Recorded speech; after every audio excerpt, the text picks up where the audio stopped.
শিক্ষক নিয়োগ দুর্নীতি মামলায় ফের তৎপর ইডি। নিউ টাউনের পাথরঘাটার মাজার শরীফ মোড়ে প্যারা টিচার আব্দুল আমিনের বাড়িতে তল্লাশি কেন্দ্রীয় তদন্তকারী সংস্থার। আব্দুল আমিন রাজ্যের প্রাক্তন শিক্ষামন্ত্রী পার্থ চট্টোপাধ্যায়ের ঘনিষ্ঠ বলে জানা গিয়েছে। তিনি পাথরঘাটা হাই স্কুলের প্রাক্তন প্যারা টিচার। শুক্রবার সকালে তাঁর বাড়িতে তল্লাশি অভিযান ইডির 5 সদস্যের তদন্তকারী দলের। অন্যদিকে পেশায় প্রমোটার চন্দন চট্টোপাধ্যায়ের বাড়িতে ইডির তল্লাশি অভিযান। রাজারহাটে কাশীনাথপুর এলাকার বাড়িতে তল্লাশি এনফোর্সমেন্ট ডিরেক্টরেটের। একই সঙ্গে নাগেরবাজারের চার্টার অ্যাকাউন্টেন্ট পঙ্কজ আগরওয়ালের ফ্ল্যাটেও ইডির হানা।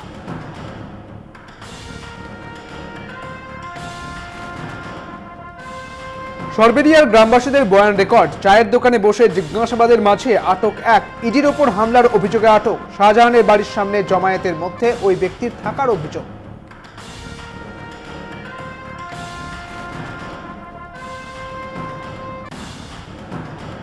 বৃহস্পতিতেই বিজেপিতে যোগ সক্রিয় অভিজিৎ গঙ্গোপাধ্যায়ের নামে পড়ল লোকসভা ভোটে লড়াইয়ের পোস্টার। পূর্ব মেদিনীপুরের তমলুক লোকসভা কেন্দ্রের প্রার্থী অভিজিৎ গঙ্গোপাধ্যায়কে ভোট দিন। পোস্টারই ছয়লাপ এলাকা। যদিও বিজেপিতে যোগ দেওয়ার সময় তিনি জানিয়েছিলেন কোথাকার থেকে প্রার্থী হবেন তা দলই ঠিক করবে। গেরুয়া শিবিরের অন্দরে গুঞ্জন তমলুক লোকসভা কেন্দ্রে প্রার্থী হতে পারেন তিনি, যদিও দলের তরফে প্রার্থী হিসেবে এখনো ঘোষণা করা হয়নি।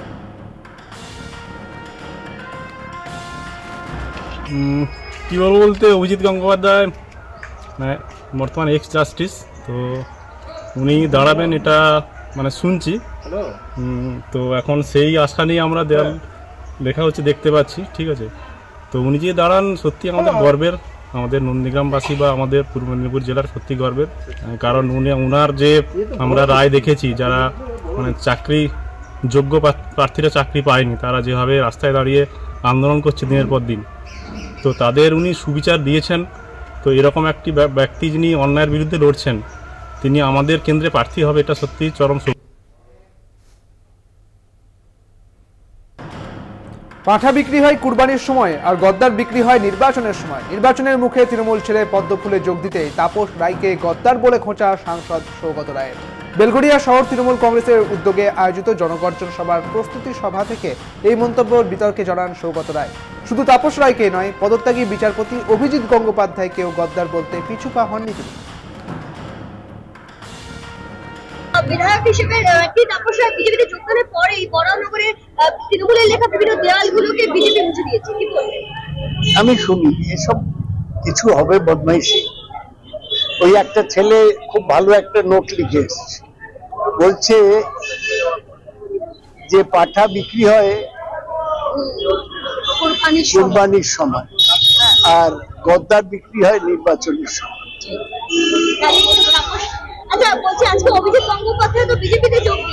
অভিজিৎ গঙ্গোপাধ্যায় বিরাট গদ্দার। উনি পুরোপুরি বিজেপির প্রভাবে এতদিন রায় দিয়েছিলেন। মমতা ব্যানার্জি তো বলেছে যে উনি বিচার ব্যবস্থা।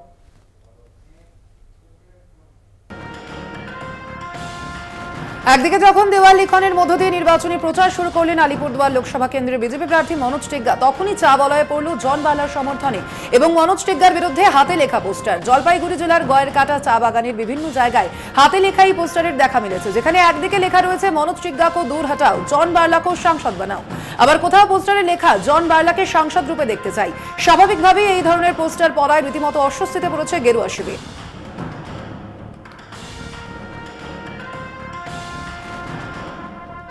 তৃণমূলের জনগর্জন সভার প্রস্তুতিতে বাঁকুড়ায় বিজেপি ছেড়ে তৃণমূলে যোগ দিল প্রায় 30টি পরিবার। বৃহস্পতিবার সন্ধ্যেবেলা বাঁকুড়া 1 নম্বর ব্লকের জগদ্দল্লা 1 নম্বর গ্রাম পঞ্চায়েতের ধলডাঙ্গায় তৃণমূলের সভা ছিল।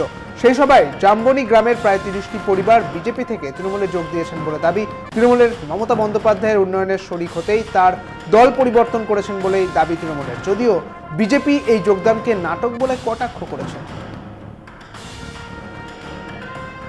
এই তো সবে আমরা বিভিন্ন কর্মসূচিতে নেমেছি, এখনো তো ভোট আনুষ্ঠানিকভাবে ঘোষণা হয়নি।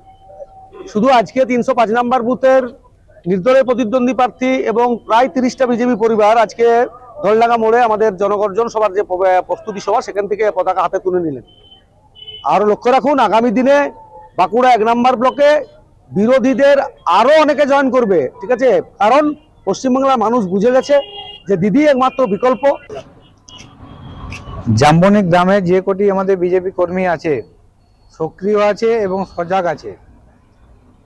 ব্লক সভাপতি নিজের পদ বাঁচানোর জন্য উনি নাটক করছেন জেলা নেতৃত্বকে দেখাচ্ছেন তৃণমূলের কিছু কর্মীকে ডেকে পতাকা তাদের হাতে ধরিয়ে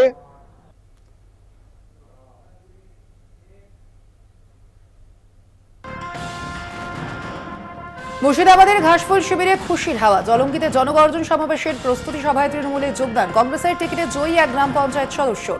পাশাপাশি জনগর্জন প্রস্তুতি সভার মধ্য দিয়ে শুরু হলো লোকসভা নির্বাচনের প্রস্তুতি। শুক্রবার প্রস্তুতি সভার মঞ্চে দেখা যায় এক ঝাঁক হেভিওয়েট তৃণমূল নেতৃত্বকে।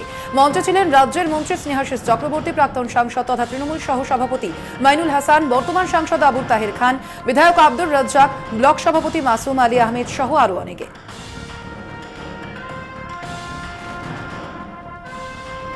ভোট যত এগিয়ে আসছে ততই ঝাঁঝ বাড়ছে রাজনৈতিক নেতাদের। আক্রমণ পাল্টা আক্রমণে সরগরম হচ্ছে লালমাটির জেলা বাঁকুড়া। এবার বিজেপি প্রার্থী সৌমিত্র খাঁকে ঘেরাও করে ঝাঁটা এবং জুতো পেটা করার নিদান তৃণমূলের যুব নেতা। কেক বা কাকে জুতো মারবে সেটা আগামী দিনে দেখা যাবে, পাল্টা হুঁশিয়ারি বিজেপির। বাঁকুড়ার ওন্দায় তৃণমূল যুব নেতা মণিশঙ্কর মুখার্জির এই হুঁশিয়ারি ঘিরে বিতর্ক তৈরি হয়েছে বাঁকুড়ায়।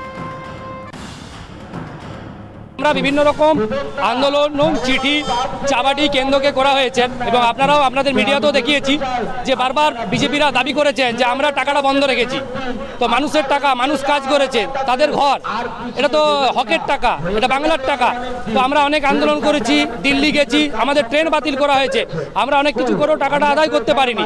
মুখ্যমন্ত্রী হয়তো রাজ্য সরকারের টাকাটা ফেরত দিয়েছেন, কিন্তু আমরা চাই কেন্দ্রের টাকাটা ফেরত চাই। জুতো এই 2024-এর পরে দেখুন কে কত জুতো খায় সেটা দেখতে পাবেন 2024-এর পরে, কারণ 2024-এর ভোট চলে আসছে এবং কে কত কাজ করেছে না করেছে দেখতে পাচ্ছেন।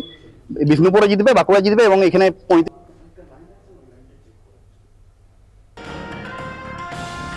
দলীয় কর্মীদের দিয়ে গাড়ি ভেঙে তৃণমূলের ঘাড়ে দোষ চাপানোর চেষ্টা। অভিযোগের তীরে কেন্দ্রীয় শিক্ষা প্রতিমন্ত্রী তথা বিজেপির বাঁকুড়া লোকসভার বিজেপি প্রার্থী সুভাষ সরকার। এই বিস্ফোরক অভিযোগ তুলে দলের কর্মীদের সতর্ক করলেন তালডাংরার বিধায়ক তথা তৃণমূলের বাঁকুড়া সাংগঠনিক জেলা সভাপতি অরূপ চক্রবর্তী। তার দাবি, নির্বাচনের মুখে দলের কর্মীদের দিয়ে নিজের গাড়ি ভেঙে তার দায় তৃণমূলের ঘাড়ে চাপানোর চেষ্টা করছেন সুভাষ সরকার। এই নিয়ে বিজেপির কার্যালয়ে বৈঠকও করেছেন তিনি, যদিও যাবতীয় অভিযোগ অস্বীকার করেছেন সুভাষ সরকার। আক্রমণের ছক কষছে তৃণমূলই, পাল্টা দাবি বাঁকুড়া লোকসভার বিজেপি প্রার্থীর। মিটিং হয়েছে, তাতে বলেছে যে আমার গাড়িটা ভেঙে একটা নাটক করার একটা পরিকল্পনা করছে। সেই জন্য আমি দলীয় কর্মীদের বলেছি যে সুভাষ সরকারের কোনো জায়গায় গণ্ডগোল হলে ওদের দলের মধ্যে আমাদের ছেলেরা যেন সেখানে ভিড় করতে না যায়, কারণ ভিড় করতে গেলে আমাদের ছেলেগুলোকে আবার ফাঁসাবে, ছবি তুলবে। মিথ্যে মামলা তো শাসক দলই করে, আর এর অর্থ হচ্ছে যে ওদের নিজের মনের কথাটা ঝুলি থেকে বেরিয়ে গেছে, ওদের প্ল্যানিং আছে যে আক্রমণ করব, আর তার মানেই তাদেরকে বলছে যাও আক্রমণ করো, গাড়ি ভাঙো, বাড়িতে আক্রমণ করো। তো এই রকম যত সন্দেশখালি তৈরি করার চেষ্টা করবে।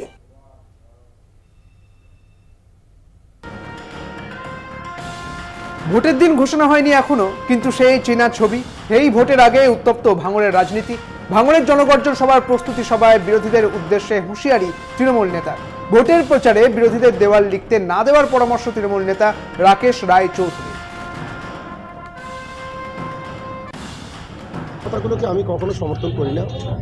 গণতান্ত্রিক দেশ, গণতান্ত্রিক পদ্ধতিতে আমরা এগোবো, রাজনৈতিকভাবে লড়াই হবে, গণতান্ত্রিকভাবে লড়াই হবে, এটা সম্পূর্ণ ওর ব্যক্তিগত বিষয়।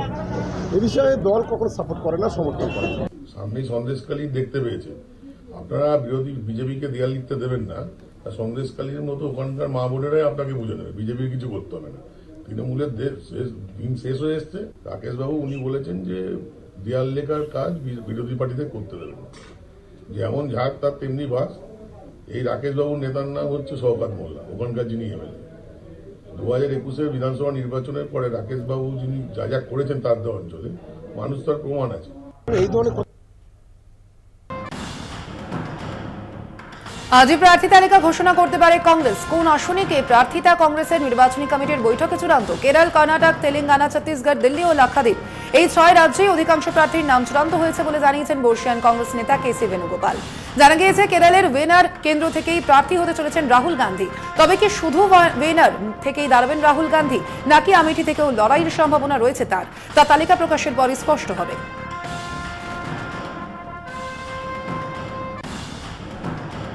ফের ওয়ানার আসন থেকে লড়তে চলেছেন রাহুল গান্ধী। এদিকে হাত শিবিরের শীর্ষ নেতাদের জন্য লোকসভার আসন চূড়ান্ত করা হয়েছে, এমনটাই সূত্রের খবর। বৃহস্পতিবার সন্ধ্যের বৈঠকে বসে কংগ্রেস নির্বাচন কমিটি এমনটা সিদ্ধান্ত নিয়েছে। প্রায় মধ্যরাতে শেষ হয় বৈঠক। জানা গিয়েছে 10টি রাজ্যের মধ্যে 6টির জন্য বেশিরভাগ প্রার্থীকে চূড়ান্ত করা হয়েছে।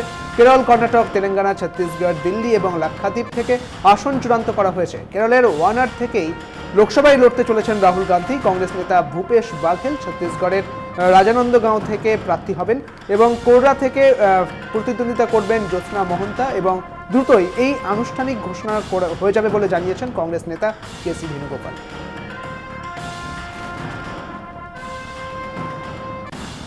বিজেপি সাংসদ স্মৃতি ইরানির কটাক্ষের পাল্টা জবাব দিলেন জয়রাম রমেশ। তিনি বলেন, স্মৃতি ইরানি যাই বলুন না কেন, কংগ্রেসের একটা পদ্ধতি রয়েছে, মিটিং হবে, আলোচনা হবে, তারপরে প্রার্থীদের তালিকা তৈরি করা হবে, খুব দ্রুতই প্রার্থী তালিকা ঘোষণা করা হবে।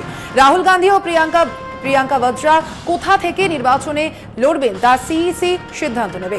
আমেঠি লোকসভা কেন্দ্র থেকে রাহুল গান্ধীকে প্রার্থী হওয়ার চ্যালেঞ্জ জানিয়েছেন স্মৃতি ইরানি। स्मृति ईरानी कुछ भी कहे, हमारी एक प्रक्रिया है, बैठक होती है, विचार विमर्श होता है, उसके बाद में कैंडिडेट की सूची निकल जाती है। मैं समझता हूं आज या कल, जो कल रात को जिन जिन राज्यों पर विचार हुआ था उनके उम्मीदवारों की घोषणा की जाएगी। अमेठी से जो बार-बार मांग उठी है, अमेठी रायबरेली से कोई गांधी पर नहीं, जनता की तो मांग है, लोगों की भावना है। मैं भी खुद अमेठी में था, भारत जोड़ो न्याय यात्रा के समय मैं रायबरेली में भी था। जनता चाहती है, पर अंतिम में सीईसी को निर्णय लेना होगा। प्रियंका जी, राहुल जी कहां से लड़ेंगे वो तय करेंगे, सीईसी में उस पर चर्चा होगी, सीईसी निर्णय लिया जाएगा। संगठन सर्वोपरि है। লোকসভা ভোটের আগেই ফের কমলো গ্যাসের দাম। এক ধাক্কায় এলপিজি গ্যাসের দাম কমলো 100 টাকা। আন্তর্জাতিক নারী দিবস উপলক্ষে গ্যাসের দাম কমানোর সিদ্ধান্ত নিয়েছে কেন্দ্র। শুক্রবার সকালে প্রধানমন্ত্রী নরেন্দ্র মোদী এক্স হ্যান্ডেলে লেখেন, এটি সারা দেশে লক্ষ লক্ষ পরিবারের আর্থিক বোঝা কমাবে, উপকৃত হবে নারী শক্তি।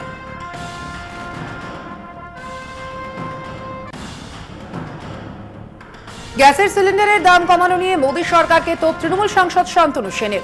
ভোটের গেমে ভোট চলে গেলে আবার গ্যাসের সিলিন্ডারের দাম বাড়িয়ে দেবে বলে কটাক্ষ তৃণমূল নেতার। দেখুন, ভারতীয় জুমলা পার্টির এই ধরনের নির্বাচনী গিমিক দেশের মানুষ আগে বহু দেখেছে।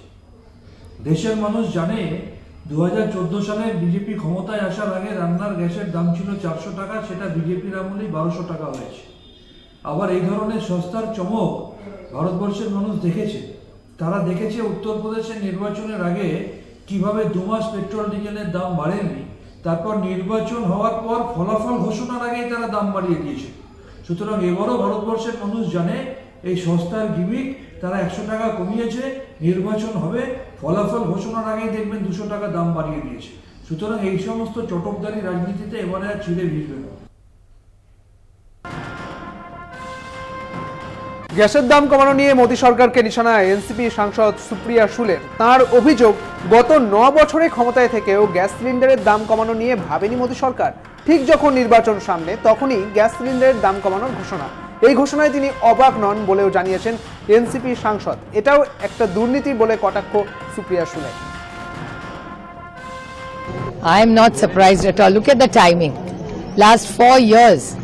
They have been in power for the last 9 years. Why didn't they think of this earlier? Why just when election is 10 days? I mean, it will probably be announced in the next 5 or 6 days is what I hear in the media. So, aur ek jumla hai bhaiya. Well, I'm not surprised. It's all political. It's not from the heart at all. Financial burden agar karna, if he wanted to reduce it, they should have reduced it by half.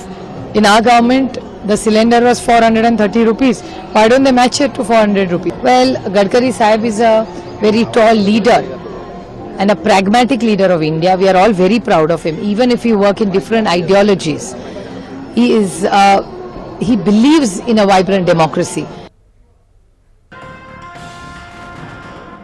প্রায় 6 বছর পর এনডিএতে ফিরতে চলেছেন অন্ধ্রপ্রদেশের প্রাক্তন মুখ্যমন্ত্রী N Chandrababu Naidu.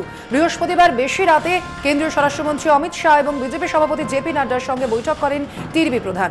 Lok Sabha ভোটের সঙ্গে বিধানসভা ভোটের সম্ভাবনা অন্ধ্রপ্রদেশে। নির্বাচনে কংগ্রেসকে চাপে ফেলতে ইতিমধ্যে জনসেনা পার্টির সঙ্গে জোটবদ্ধ হয় টিডিপি।